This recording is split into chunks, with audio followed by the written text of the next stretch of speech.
Krav Maga, literally translated, means contact combat. What it is a self-defense system created by the Israeli military and taught to the soldiers so that they can defend themselves both with weapons and open hand on the field of combat. The founder of Krav Maga is a person named Emi Lichtenfeld. Emi was sequestered by the Israeli government after it was established, after British rule left. They came to Emi and asked him to create a system that made sense under their environment, under the problems that they're having in the Middle East that they continue to have. He came, put this system together. He formerly was a wrestler. He had background in many different fighting styles. He understood the aspect of high stress. He understood the environment in which he was in, the threat that Israel is constantly being faced with. And he understood that the soldiers being trained only had a certain amount, a few weeks, where they had to prep themselves, and they were put right on the battlefield. My background in martial arts is boxing, Thai boxing, jiu-jitsu, Krav Maga. I started training in martial arts about 1986.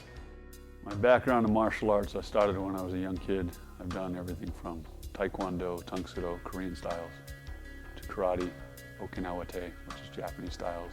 I've done some Filipino, Kali, Aikido, another Japanese style, boxed, kickboxed, and now I do Krav Maga. I originally learned Krav Maga because I wanted to learn a system that was more reality-based.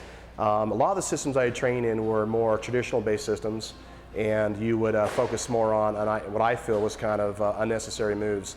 Krav Maga is simple, it's direct, it finishes quickly. We don't focus on katas and forms. It's a street fighting system. So as I evolved in martial arts, I wanted it to be in something that was more applicable. I've always enjoyed the idea of self-defense and fighting, but Krav Maga did something to me. It brought the realism of self-defense out to me.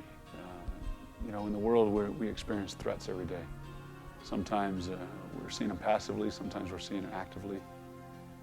But in real world scenarios, real world threats, Krav Maga seems to be a style that works for me because it takes all the non-practical aspects of other martial arts or self-defenses out and only focuses on things that work in the street.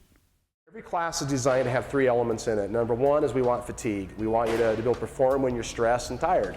Number 2 is stress drills. Number 3 is reaction drills. We spend a good 15 to 20 minutes every class going through pretty intensive warm-ups, which are designed to get the person to the point they just don't care anymore. They're tired, they're pissed off, they're ready to fight. Mindset is everything, and so we want to get to that level every time. So it's not only a tough warm-up, but the entire class is at a level where you're going to be getting hit. You're going to have people in your face yelling, screaming, cursing at you. And it's all meant and designed to teach you how to function under stress. So in real time, you don't have that fight or flight. When that kicks in, you stand your ground, you're going to fight. Basically, the way you train will be the way you'll defend yourself. So if you want to be effective, you have to train in a pretty hardcore type of way.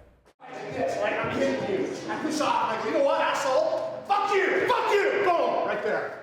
A gentleman I taught who is in his mid-50s was held at gunpoint recently.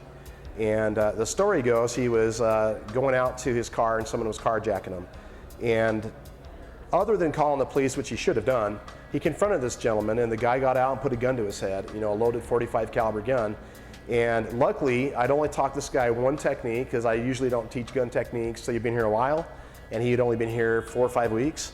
And thank heavens it was held to the position I taught him. If it would have been anywhere else, he probably wouldn't know what to do. But he was able to get the gun away from the guy, break the guy's finger, and take the weapon away, and the cops came and arrested the guy. Now, saying that, I'd want you to understand our first thing we'd want you to do is call the police and let them do their job.